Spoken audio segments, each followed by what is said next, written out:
मैं हूं आंचल आनंद। Tonight eight 9 में आपका स्वागत है। जम्मू कश्मीर के सांबा सेक्टर में बुधवार को पाकिस्तान ने सीज फायर उल्लंघन करते हुए गोलीबारी की थी। इस गोलीबारी में बीएसएफ का एक जवान शहीद हो गया था। पाकिस्तान सीमा पार से लगातार फायरिंग कर रहा है।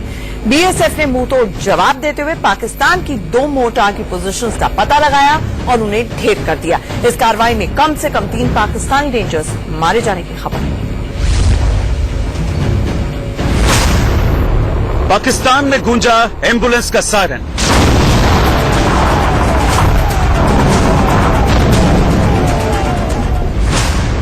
सरहद पार बही खून की नदियां।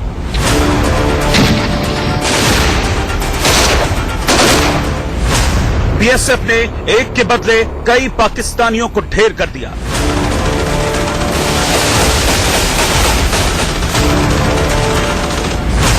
बीएसएफ ने कहा, हवलदार ए सुरेश की कुर्बानी बेकार नहीं जाएगी।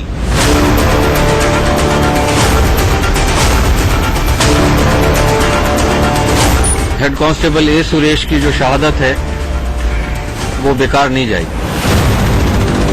इसी चेतावनी के बाद पाकिस्तान पर इतने गोले बरसाए कि पाकिस्तान धुआं धुआं हो गया। आरएसपुरा सेक्टर के उस पार पाकिस्तान की कई पोस्ट तबाह कर दी गई। पाकिस्तान की सियालकोट में चीख पुकार मच गई। पूरे शहर में एम्बुलेंस दौड़ने लगी। पाकिस्तान के 3 रेंजरों की मौत पक्की है, लेकिन यकीन जानिए कि ये बदला अभी पूरा नहीं हुआ है। एक के बदले 10 सिर के वादे को पूरा करते हुए बीएसएफ ने हवलदार हाजरा की शहादत पर 10 रेंजरों को ढेर किया था। इस बार पाकिस्तान ने हवलदार ए सुरेश को शहीद किया है। उसकी फायरिंग में एक लड़की की मौत भी हुई है। पाकिस्तान को इसकी बड़ी भारी कीमत चुकानी होगी।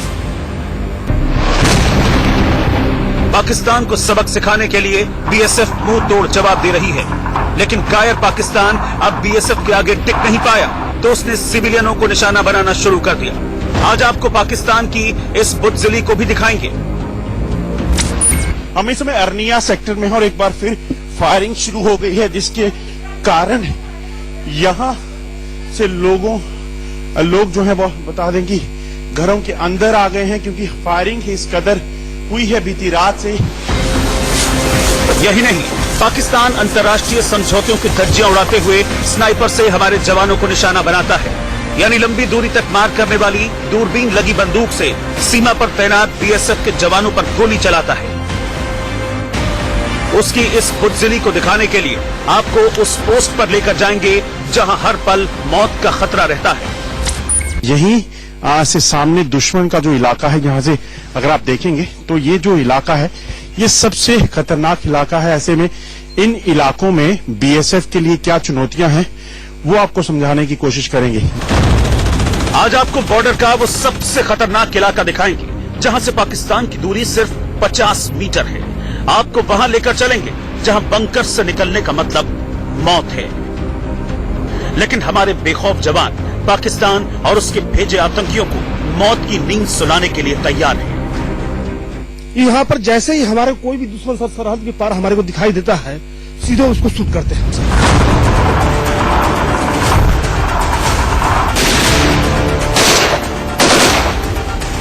इंडिया न्यूज पर देखिए बीएसएफ का बदलापुर पार्ट 2। पाकिस्तान लगातार जम्मू के आरएसपुरा सेक्टर में फायरिंग कर रहा है। उसके निशाने पर सिविलियन इलाके हैं। पाकिस्तान मीरपुर में भारतीय सेना की कार्रवाई से बौखलाया हुआ है। सोमवार को सेना ने 10 से ज्यादा पाकिस्तानी फौजियों और आतंकियों को मार गिराया था।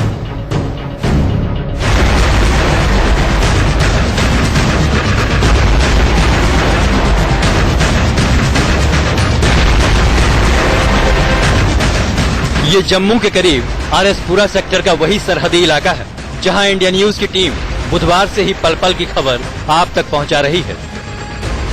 इसी इलाके में बुधवार की रात बीएसएफ के फॉरवर्ड पोस्ट को निशाना बनाया। हैवी मशीन गन से जवाबी फायरिंग कर रहे बीएसएफ के हवलदार एस सुरेश दुश्मन की गोली का शिकार हो गए। वहीं पाकिस्तान सिविलियन इलाकों में भी गोलीबारी कर नुकसान पहुंचा रहा है।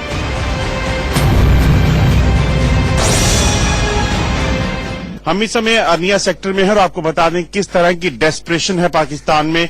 सीमा पार से जो है गोले जो पाकिस्तान ने दागे हैं उसमें कई रिहायशी इलाकों को पाकिस्तान ने निशाना बनाया है। ऐसा ही एक जो शेल है वो यहाँ आकर सामने घर के छत पे फटा। कहाँ छुपे पूरी रात आप? स्टोर में। क्या बच्चे भी होंगे? हाँ, बच्चे बहुत ज्यादा डरे थे।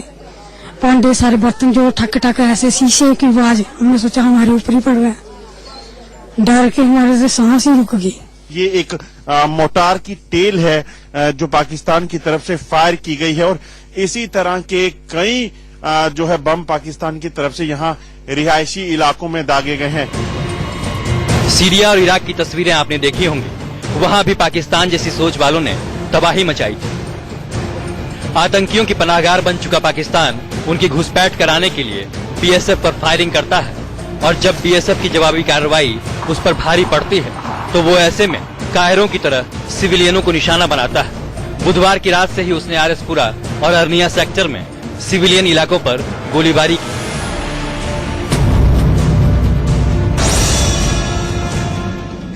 एक बार तो कर दो भाई, हमारा एक पोर्शन वो सड़ रहा है उसको काट दो और इसका कोई इलाज नहीं। जो हमारा जो जितनी हमारी आइडियोलॉजी है, हम कहते हैं कि पुरजोर अपील हमारे वार्ड एरिया की कि जो रोज का झगड़ा ना इसको आर पार कर दो। क्या किया जा सकता है? क्या कि सारे इसमें युद्ध करें, इससे 10 किलोमीटर इनको खदेड़े। 1965 में हर तूफान जब आता है उसके बाद शांति जुड़ी होती है। मेरा अपना आइडिया है जब तक हमारी गवर्नमेंट ऑफ इंडिया जहां तूफान नहीं लाएगी शांति इम्पॉसिबल है। हमने 2 मॉर्टर पोजीशंस को टारगेट किया था and we feel that they have been damaged और उसका एग्जैक्ट आपको दूसरी तरफ से ही समय आने पे पता लगेगा। बताया जा रहा है कि पाकिस्तान में तबाही का मंजर है और उसी का बदला लेने के लिए वो भारत के रिहायशी इलाकों को निशाना बना रहा है। अब जिस भी इलाके में हम जाते हैं तो कहीं न कहीं पाकिस्तान की कायरता के वो सबूत वो निशान दिखते हैं। आप देखेंगे यहाँ पर भी एक शेल जो है घर में गिरा था और यहाँ पर एक मोटी दीवार थी। Ajay Jandial, international border, Arnia sector, India news. आपको बता दें कि पाकिस्तान की खुफिया एजेंसी आईएसआई और आतंकी संगठन बौखलाए हुए हैं। दोनों किसी भी सूरत में 26 जनवरी से पहले आतंकियों की घुसपैठ कराना चाहते हैं ताकि वो किसी बड़ी घटना को अंजाम दे सके।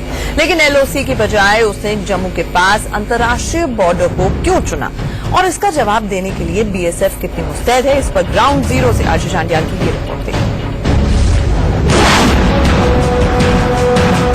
सर्दियों में एलओसी पर भारी बर्फबारी के कारण रास्ते, घुसपैठ के जो रास्ते हैं वो बंद हो जाते हैं, जिसके कारण अंतर्राष्ट्रीय सीमा यानी कि जो प्लेन इलाके हैं वहां पे आतंकी घुसपैठ के प्रयास ज्यादा करते हैं। यही जानकारियां इंडिया न्यूज के हाथ भी लगी हैं और अब हम आपको लेके चलेंगे अंतर्राष्ट्रीय सीमा के इलाके में, मगर यहाँ पर जाना किसी खतरे से खाली नहीं। इसलिए सबसे पहले हमें अपने आप को बुलेट प्रूफ जैकेट में कवर करना होगा ताकि किसी भी तरह से कोई नुकसान ना हो। सुरक्षा के लिए अजय जांडियाल ने बुलेट प्रूफ जैकेट पहना और फिर बीएसएफ की बुलेट प्रूफ जीप में सवार। बुलेट प्रूफ जीप पूरी तरह से लोहे की मोटी चादर से ढकी होती है। बीच बीच में सिर्फ राइफल की बैरल निकलने की जगह होती है ताकि जवान जवाबी फायरिंग कर सके। इंडिया न्यूज की टीम अब उस पोस्ट की तरफ बढ़ रही है जहां जाना खतरे से खाली नहीं है, लेकिन हम आपको ये दिखाने जा रहे हैं कि बीएसएफ के जवान दुश्मन की चुनौतियों का जवाब कितनी जांबाजी से दे रहे हैं। सुरक्षा के एहतियात के बावजूद ये बेहद जोखिम भरी रिपोर्टिंग है। बीएसएफ की पेट्रोलिंग पार्टी पर किसी भी वक्त फायर आ सकता है। तमाम खतरों का सामना करते हुए हम सबसे संवेदनशील पोस्ट तक पहुंचे। जी हाँ, आपको बता दूं बॉर्डर पोस्ट ऐसा इलाका होता है जहां पर दुश्मन पर नजर रखी जाती है, मगर वही दुश्मन स्नाइपिंग के जरिए इन जवानों को निशाना बनाता है। ऐसे कई वाकया हो चुके हैं। ऐसे में इस पूरे इलाके में ये जो इलाका है आगे का, आपको बता दूं यहीं पर हमें भी अपनी सुरक्षा का ख्याल करना होगा। यहाँ ठीक सामने सिर्फ कुछ मीटर की दूरी पर ही पाकिस्तान के स्नाइपर्स रहते हैं, पाकिस्तान के रेंजर रहते हैं और आतंकी होते हैं जो इस ताक में रहते हैं कि कभी भी अगर कोई जवान बाहर दिखे तो उन्हें निशाना बनाया जा सके, खासतौर पे उस स्थिति में जबकि यहाँ पर गणतंत्र दिवस होने वाला है और गणतंत्र दिवस समारोह को खलल डालने के लिए यहाँ पर जवानों को निशाना बनाया जाए और कहीं न कहीं घुसपैठ करवाई जाए। ऐसे में ये इलाका सबसे सेंसिटिव इलाका है। हम सरहद के उस इलाके में हैं जहां से पाकिस्तान की दूरी जो है वो सिर्फ 50 मीटर की है। जी हाँ, इस वक्त हम एक बंकर के अंदर हैं। इस बंकर से बाहर निकलने का मतलब मौत को दावत देना हो सकता है। आप देखेंगे मेरे पीछे बीएसएफ के जवान लगातार सामने पाकिस्तान की हर हरकत पर नजर रखे हुए हैं। खुफिया सूत्रों के मुताबिक पाकिस्तान के गांव में आतंकी मौजूद हैं जो घुसपैठ की ताक में हैं। इन पर नजर रखने और घुसपैठ को नाकाम करने के लिए बीएसएफ के जवान लगातार पेट्रोलिंग कर रहे हैं। जो सूचना है उसके मुताबिक आतंकी पाकिस्तानी रेंजरों की मदद से घुसपैठ कर सकते हैं और उसके लिए ऐसे कई नाले हैं, बली नाला और ऐसे कई नाले हैं जिन्हें घुसपैठ का रूट माना जाता है, मगर उन्हें भी एक पूरी तरह से सील कर दिया गया है। ये जो इलाके हैं, यहाँ सबसे बड़ी चुनौती क्या रहती है? यहाँ सर सबसे बड़ी चुनौती है अभी की घुसपैठ का सर ज्यादा खतरा है, स्नाइपिंग का भी खतरा है, फायरिंग का भी खतरा है, लेकिन इन सब चुनौतियों को हम सामने के लिए सर तैयार बैठे हुए हैं। तो किस तरह से कार्रवाई का हुक्म रहता है? यहाँ पर जैसे ही हमारे कोई भी दुश्मन सर सरहद के पार हमारे को दिखाई देता है, सीधे उसको शूट करते हैं हम सर। देखेंगे यहाँ पर अब 24 घंटे पेट्रोलिंग, चाहे वो अंतर्राष्ट्रीय सीमा का तारबंदी पर जहां पर मैनुअल पेट्रोलिंग हो, वहां पर जो बीएसएफ के जवान हैं वो पेट्रोलिंग करते हैं, मगर जिन इलाकों में ऐसा मुमकिन नहीं है, खतरनाक है, क्योंकि पाकिस्तान दूसरी तरफ से स्नाइपिंग और फायरिंग करके इनको निशाना बनाता है, ऐसे इलाकों पर व्हीकल यानी कि बुलेट प्रूफ गाड़ियों में भी पेट्रोलिंग की जाती है। सर यहाँ अभी 26 जनवरी आने वाला है, इसके चलते पाकिस्तान की तरफ से उनका कोशिश रहेगा कि हम यहाँ से घुसपैठ करें, स्नाइपिंग करें, फायरिंग करें, तो उन सब हरकतों को हमने सर नकाब करना है। इन जवानों की चौकसी के साथ ही बीएसएफ ने तकनीक की मदद से पाकिस्तान को जवाब देना शुरू कर दिया है। भारत ने बॉर्डर पर मोर्टार लोकेटर लगाए हैं जो पाकिस्तान की मोर्टार पोजीशन का पता लगाते हैं। इनकी मदद से ही बीते कुछ दिनों में पाकिस्तान के 10 से ज्यादा मोर्टार पोस्ट तबाह कर दिए गए हैं। Ajay Jandial, Arnia sector, India news.